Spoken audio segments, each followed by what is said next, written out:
I hope that's not an issue. Are killing the U.S. economy. We are a global economy. We are only 300. I think so. I think y'all can't hear me. Okay, let me play this back. I think you can't hear her talking. Ew, my goodness. If that's the case, I'm gonna start this whole live over. That's cool. That's cool. Today's story is Tyson laid off 3,200 people today, January the 20th. Also, the soybean farmers are struggling going through it because China has not bought any soybeans from the US for 5 or 6 months. And that's one issue. The second thing is, let me turn on. The second thing is UPS laid off thousands of people. Okay, that's where we at. So with that being said, I am going to restart this because I know y'all can't hear me. Y'all can't hear her. You can hear me, but you can't hear her. So let me start this over so y'all can find out all the fuckery. Today, $13 billion were lost from the U.S. economy because China announced it will no longer be buying U.S. soybeans. Instead, they're going to buy them from Brazil. That's about $13 billion worth of exports just gone. I don't know if you guys know how much of the United States is just dedicated to growing soybeans, but take a trip around the South. Take a trip around like North Carolina, for example. You'll see there's soybean fields everywhere. Primary customer of those, China. Chinese firms.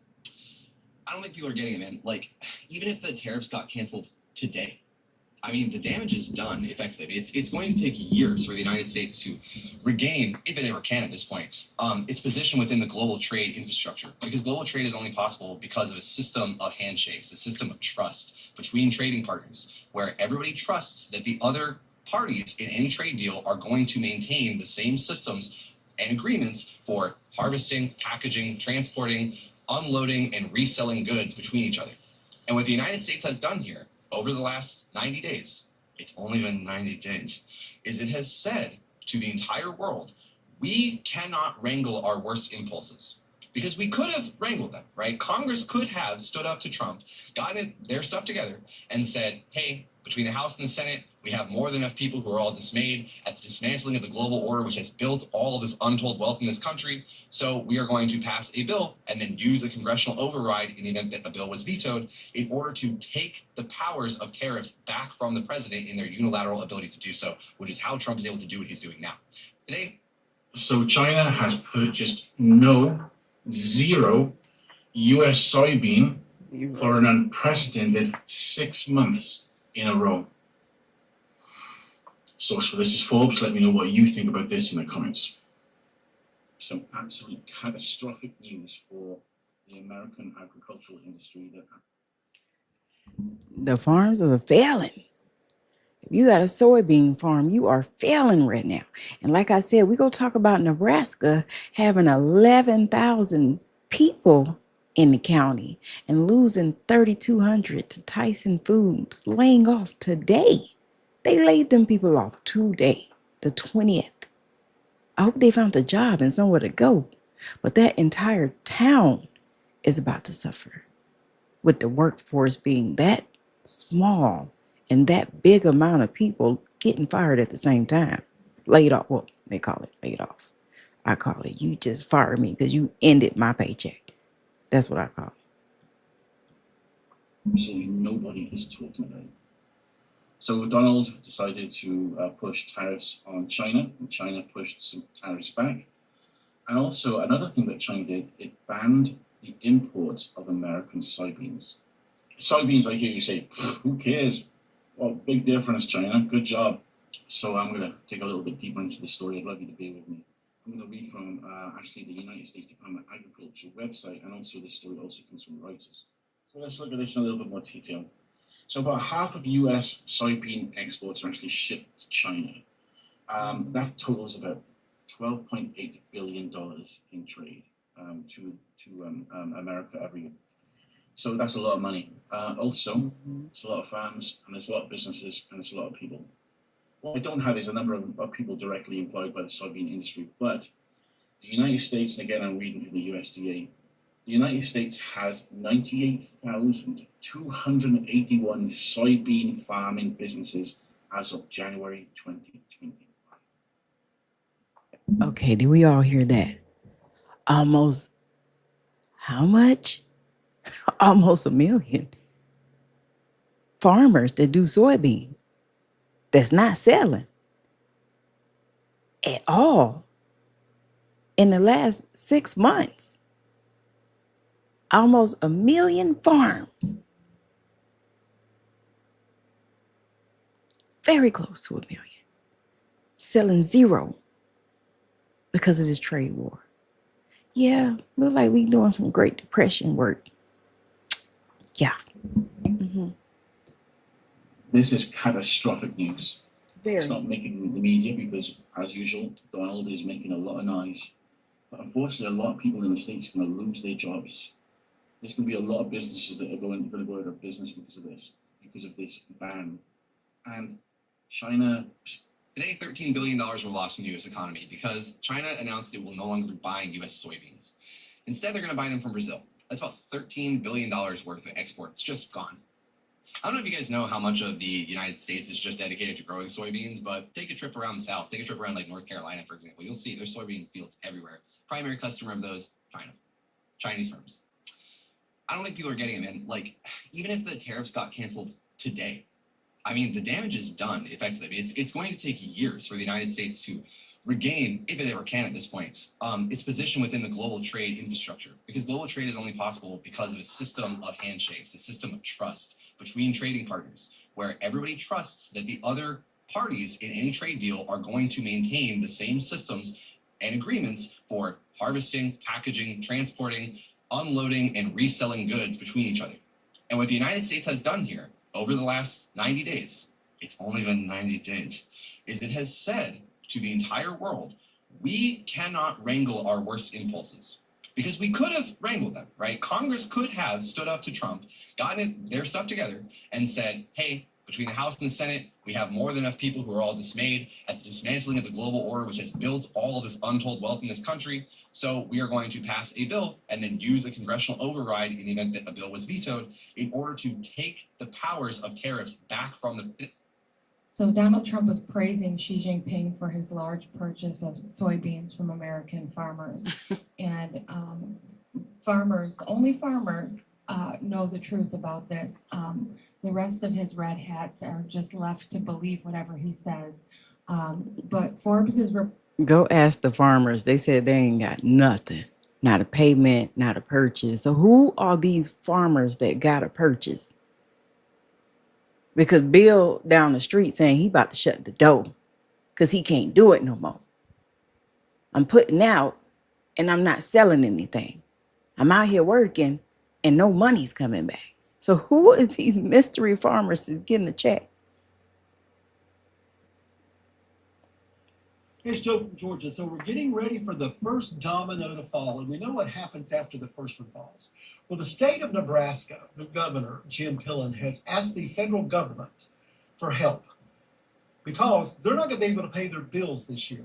And here's the problem in Nebraska. They had over a $2 billion contract with the Chinese government to export soybeans to China. Well, out of that $2 billion, they canceled all the contracts.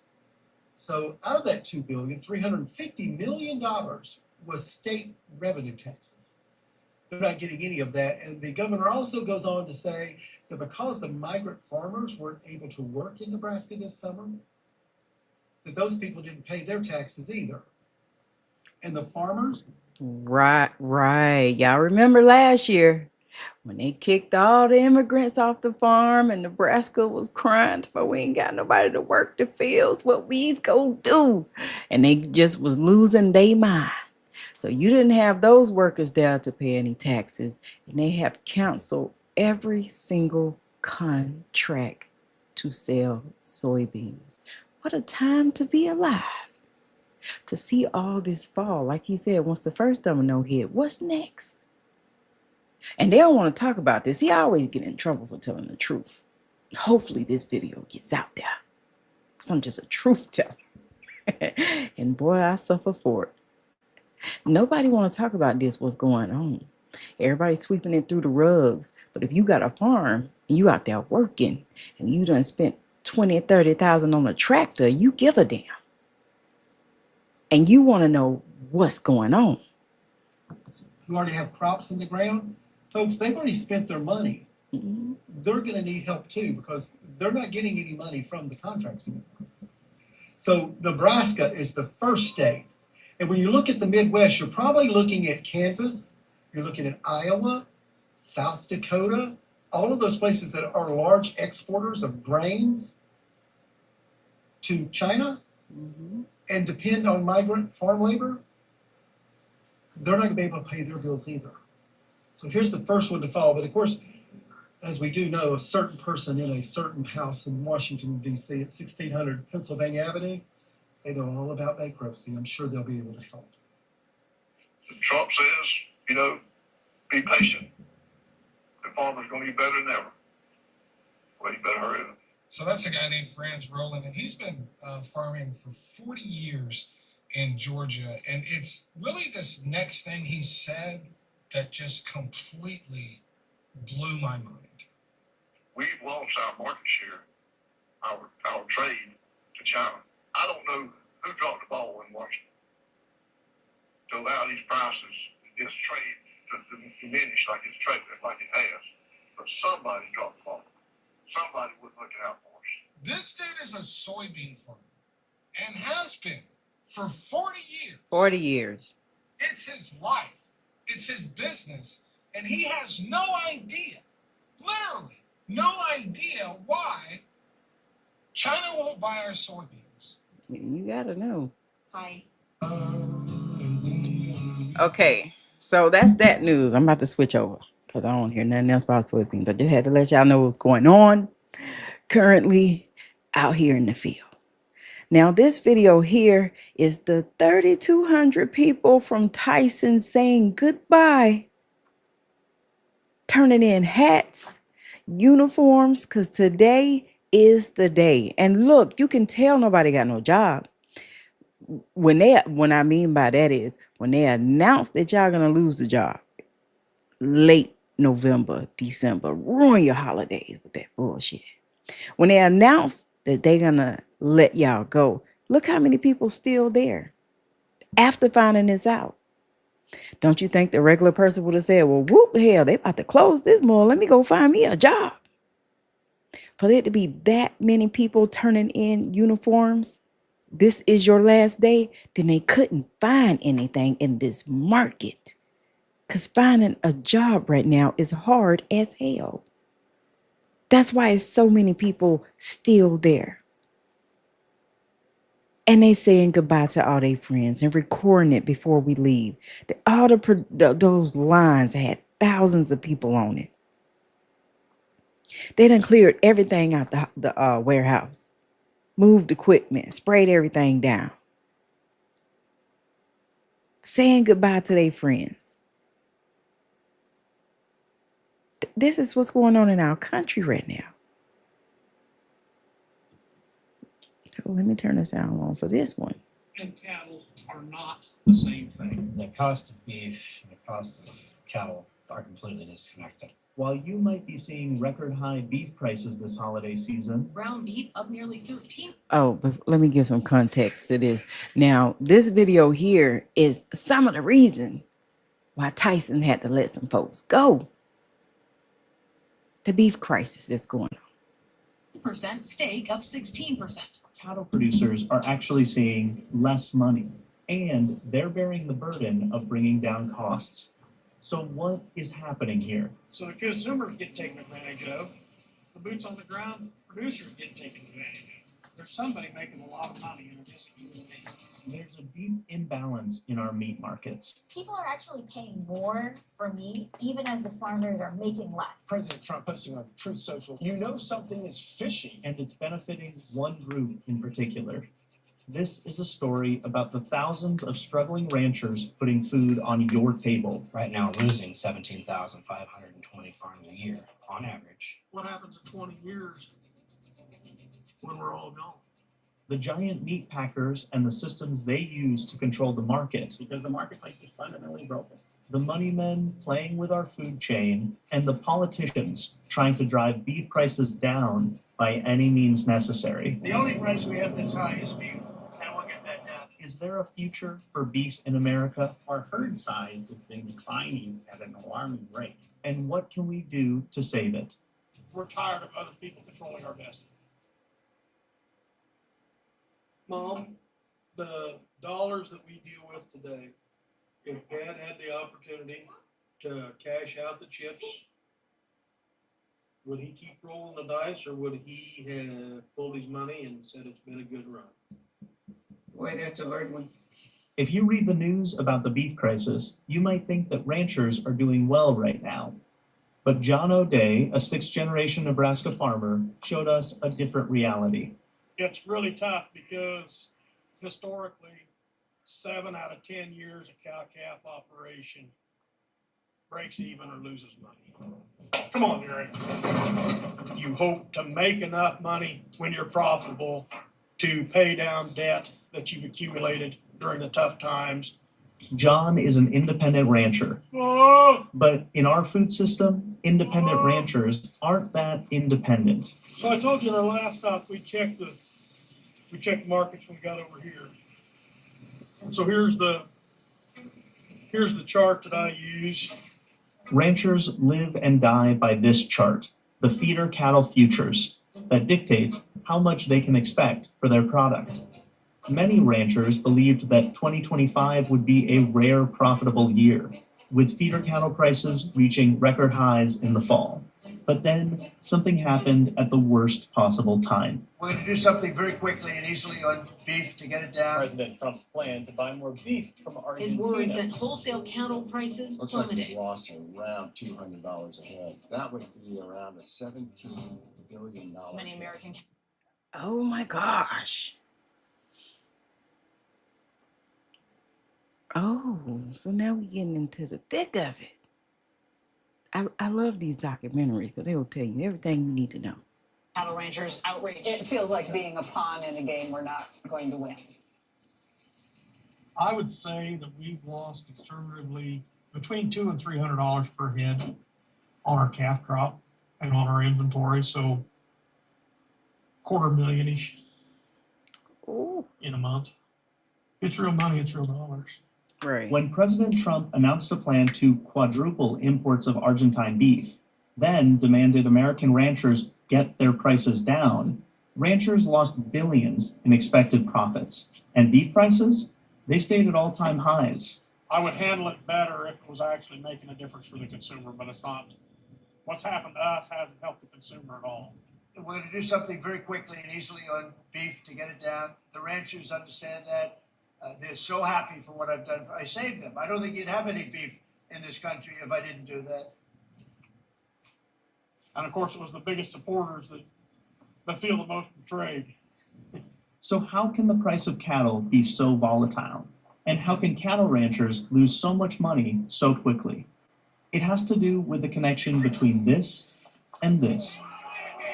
The feeder futures market is just, it's there to create chaos and volatility for farmers, but it's just pure paper trading. Those guys don't own any cattle. They don't do anything but paper trade and drive the board down. Coy Young is a former cattle rancher. We spoke to him in 2023, shortly after he was forced to sell his herd. Hey, Corey, you got out of it. Be glad of that. Because I know people like, we got to sell the whole farm because this ain't working. It ain't benefiting nobody to sell soybeans or beef. You can try. Coy had financed a herd Coy. of Angus beef that he was hoping to make a profit from. And that Friday, the Chicago Board of Trade feeder cattle price tanked. What? He said I almost ended my life because of the corrupt and rigged beef industry. Wow. 108. That was when Coy almost decided to take his life. We caught up with Coy 2 years later. Futures traders caused the price to go down. They needed an excuse to drive the price down and overbuy the market. The hedge funds that are behind these driving forces in the future markets are driving the prices down. Okay, let's back up. Futures contracts are supposed to work as a simple agreement between buyer and seller, setting a fair price to exchange at a later date. But in reality, nothing real is sold on the futures market. Instead, massive corporations and Wall Street speculators trade in predictions and profit off of price changes. During the pandemic, we all remember store shelves were empty. And at that same time, farmers were getting screwed. Why? Store shelves are empty, farmers should be making money. Because they're the ones that create the animals and produce the proteins that we consume. Yeah. But that wasn't the case when Coy went to sell his cattle in 2020. That Friday the 13th, March of 2020, the board tanked at 108. And Wow. I'm like, I remember that when beef was like barely on the shelf, meat. I was like, oh, they must be really making some money because the shelves was low with meat. And they wasn't? Sale was set for Sunday, March 15th. It was a massacre for me, and I was expected to get 125 to 128,000 from the sale, and I came home with a $36,000 check. I cried all the way home from the sale. Coy had to shut down his family's cattle operation. So the problem with the cattle futures market is it is highly susceptible to manipulation and to news, whether true or false. And so producers are harmed. One could describe it as a playground for speculators. Bill Bullard is a former rancher from South Dakota, and now the CEO of RCAF USA, a legal fund representing independent meat producers. We have seen significant anomalies regarding the futures market. The impact of this speculation is only compounded by another problem in the beef industry: consolidation. To understand why, we first need to take a closer look at how the beef production chain works. The live cattle industry is somewhat segmented. If you think of a pyramid with the cow-calf producer at its base. This is where John and so many other small independent producers sit in the process. And as the animals grow and mature, they move up until they reach the feedlot sector. And there you have this incredible bottleneck between four meat packers controlling 80% of the market. It is there that the meat packers are able to exert their market power in order to leverage down the price that the cattle feeder receives for the animals. 90% of cattle raised in the U.S. come from small to medium-sized independent producers like John. But we only have half as many American cattle ranchers today as we had in the 1980s. And while that number has shrunk, the meatpacking industry has consolidated. Just four major packers dominate the market: JBS, National Beef, Cargill, and Tyson. And they just got sued.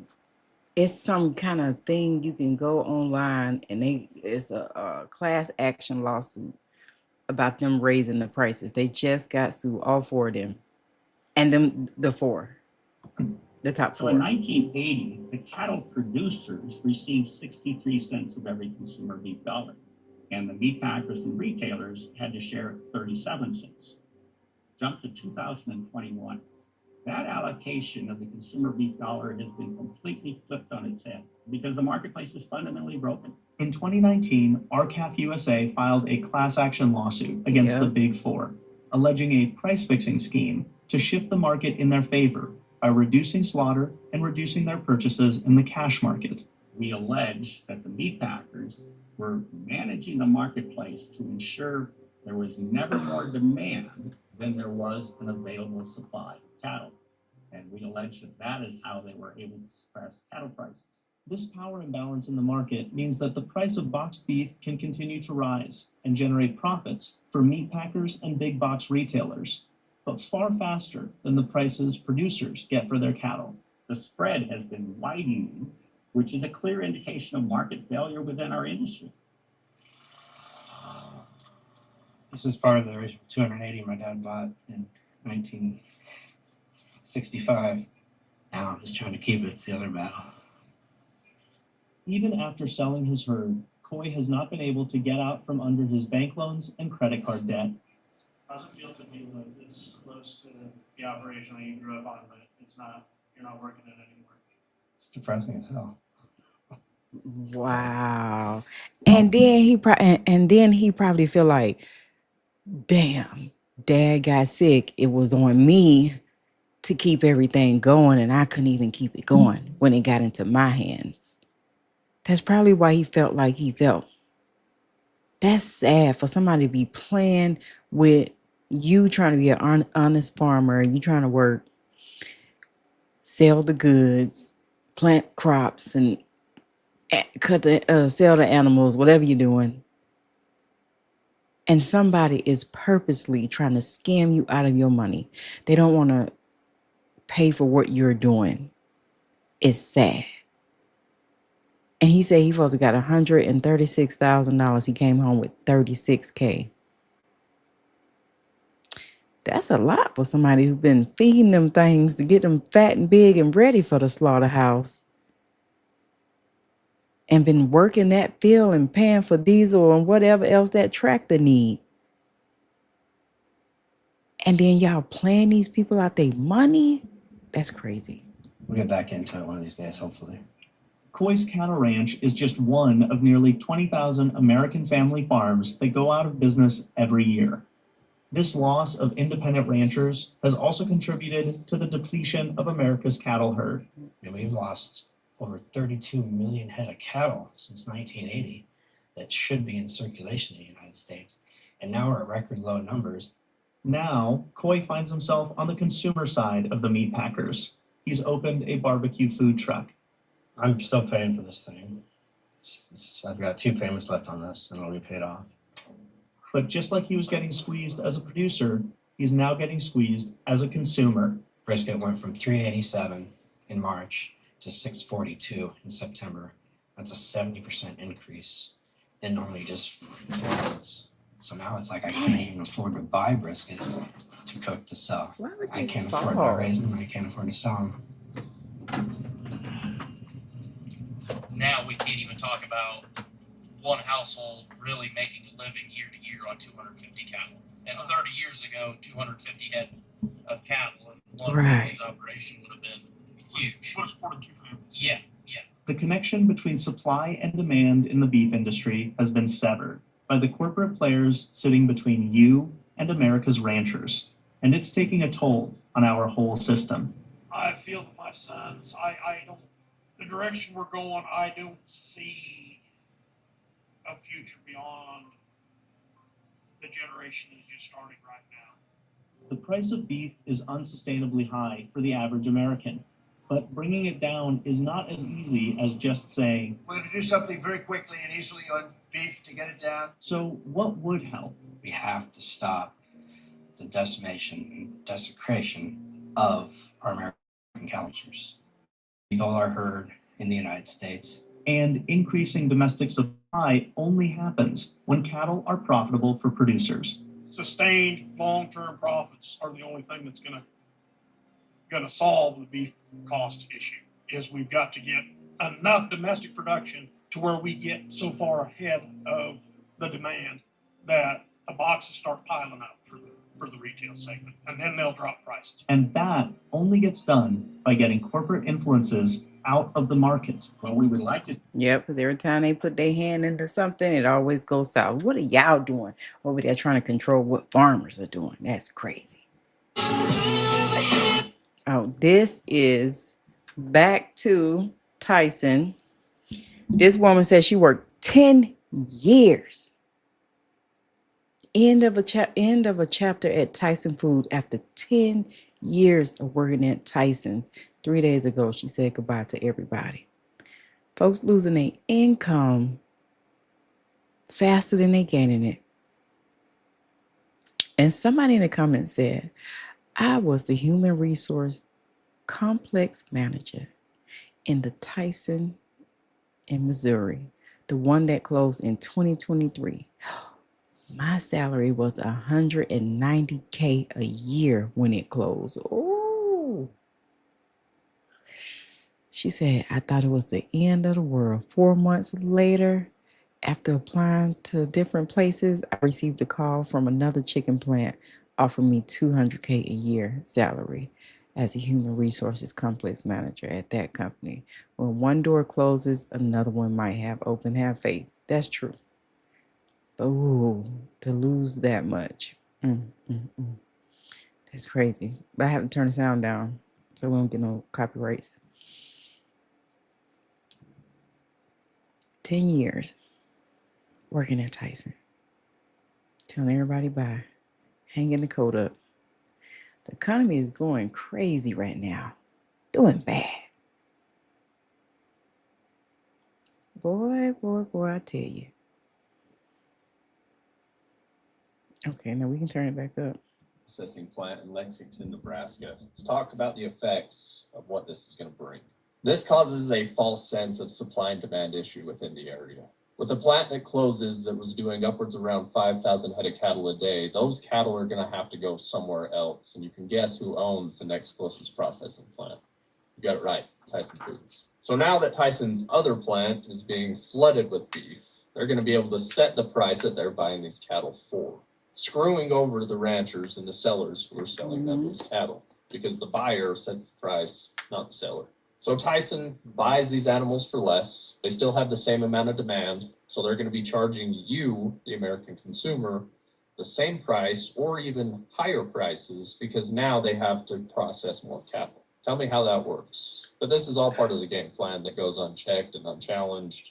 These people are allowed to do this whenever they want because they control the market. So the rancher makes less, you pay more, Tyson makes billions of dollars. Let me know what you think about this down in the comments below.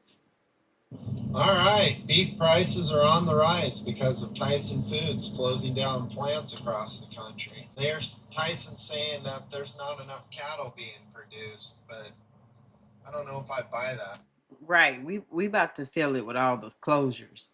The people. So next time you go, your beef might be $5 more than it already was because it was already high from the beginning. Tyson's importing, doing all this. They're one of the major controllers of everything. I use Greater Omaha certified Herefords. You know what the amazing thing about those certified Herefords are? They're guaranteed United States made. American beef, served for American people. Think about that as you go to the grocery store. Where is your beef coming from? Where's your chicken coming from? If you don't look into this, these big corporations are going to be able to control the market. And there's not a thing anybody can do about it because they'll just say, oh, we're closing a beef plant down. Not enough beef for imported, not enough beef ready for slaughter. I don't think I buy that. That's the rant. Let me know if you think it's right or wrong. Hit me up.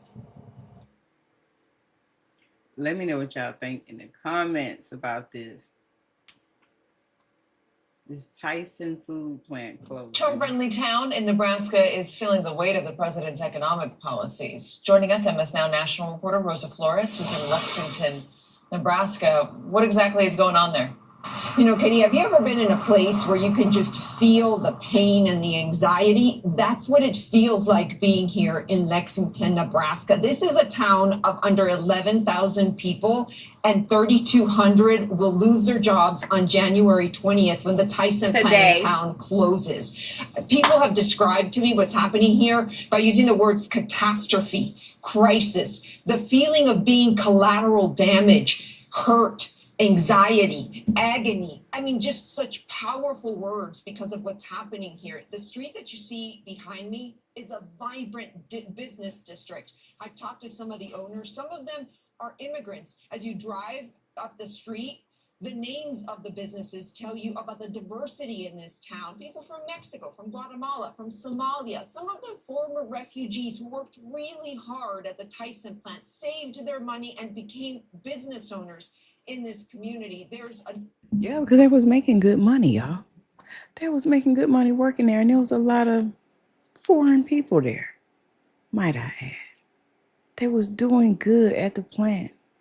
And y'all just came and corrupted these folks' life just like that.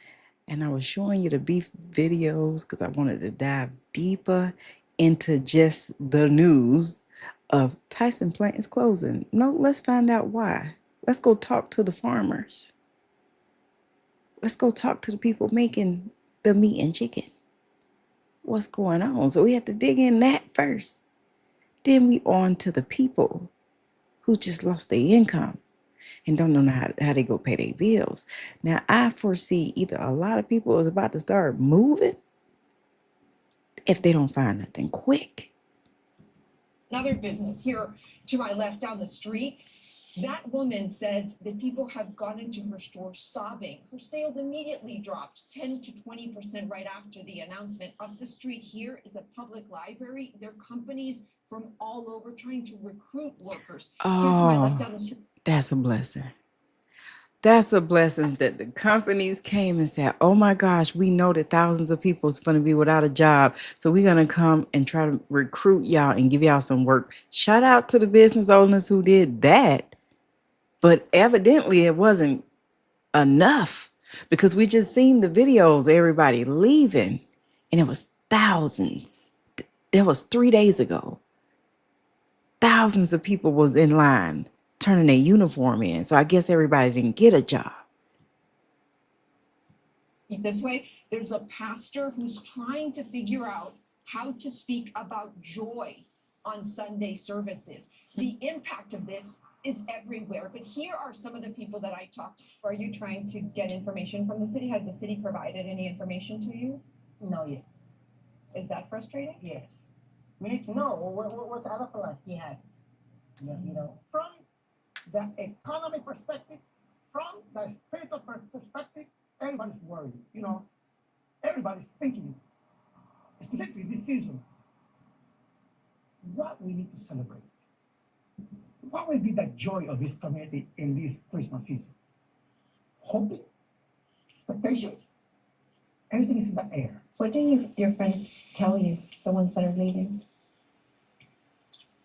We try not to talk about it because we get really emotional. So you're mostly not talking about it? We always try to think of the positive side. The time that you still have to go. Yes. Is that what you focus on? Yes. We try to make the best of it. Now, Katie. Y'all voted for that. No.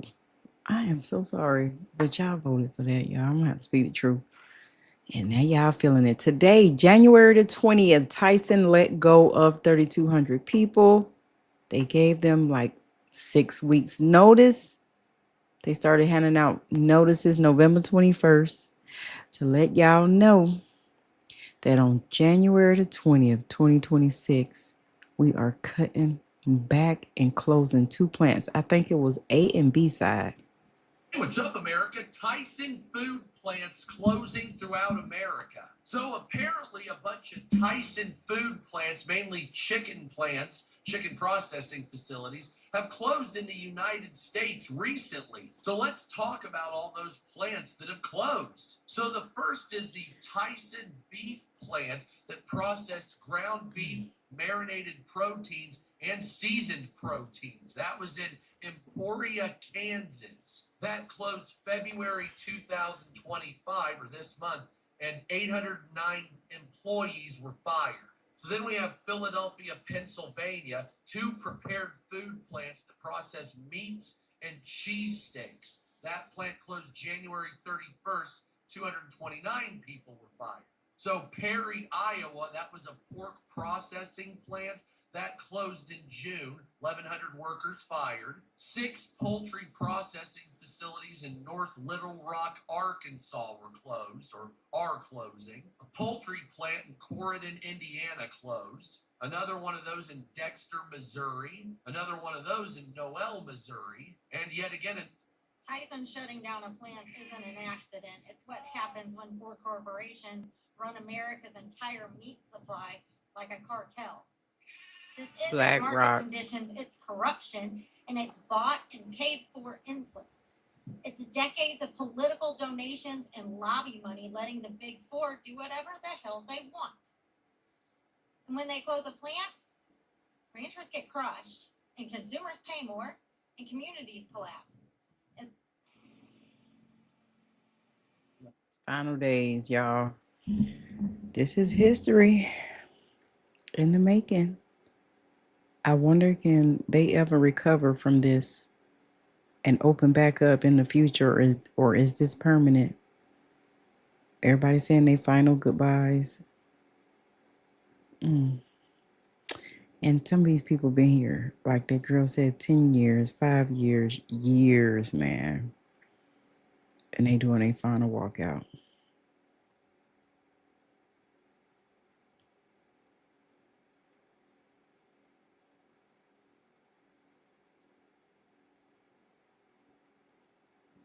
in the news. Make sure y'all share the live. Let me know what's going on. What's your thoughts on this? Folks walking out the door. And who's next? Because we hear UPS laying off. What's the other name of that company? I think it started with an M. It's a app company. They let go 1,200 people. I don't have my list. I should have came with my list of all the companies this week that did layoffs in the thousands. That's why I hate first quarter, because the first quarter is just the time of getting let go. I'd be glad when it's over.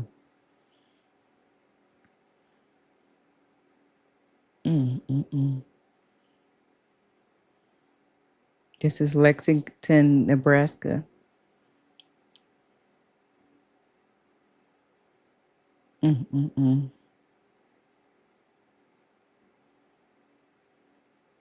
It's like, okay, what to do next? Where we going next? Them layoffs, they don't have no name. Anybody can get it. I just like to keep y'all updated on what's going on in the economy. I know I probably would have had left last month and looked for something else, guys. But like I said, evidently it wasn't nothing else because these people still continued to work to the last day. Look how many thousands of people, and it's their last day. But y'all will find something else. Y'all find something better, man. Do not fret. Pray about it.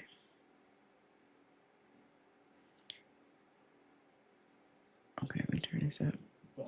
Procedural warm notice over a week ago. They'll be closing their facility as of January 20th, impacting 3,200 individuals for the community of Lexington. The general mood of the individuals coming in for our services, of course, is anxiety. What do I do next? What am I? Oh, that's the Department of Labor. Where do I go and what do I do from here? Tyson workers make up about 3,200 of the population of 11,000 of Lexington. And so they have a great impact upon the culture of schools and everything that a community is comprised of. Somebody said in the comments, meanwhile, the owner of Tyson is on his yacht in Florida laughing. Wow. When I told them, their reaction was to cry. Shock. They were mad. And I'm guessing that was just a reaction because they were heartbroken. They don't want to go anywhere. This is their home. These plants have been underutilized, and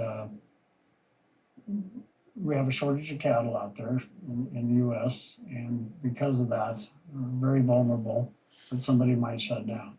Really, my heart was broken over the change of what it does to our community. We have a very strong community in Lexington that really is close-knit and very accepting of the packing industry as well as all industries. We just hardworking people. That's it. We're just hardworking people. All we do is go to work, come to church. That's all we do here. Guys, thank you for watching. I just wanted to let y'all know what's going on. There's videos of the layoffs.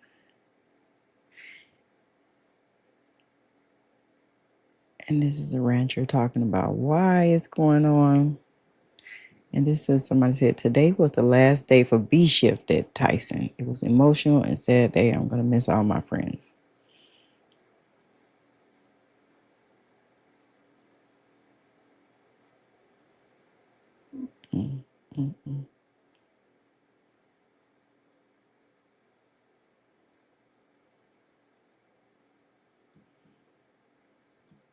Let me know what you think down in the comment. Thanks Thanks for chilling with me today. I had to go live because this was easier to do.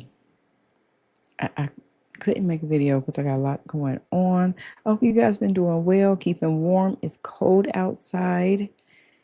Stay bundled up, stay warm, stay optimistic, and stay prayed up. I love you guys. Until next time, bye. I'm out.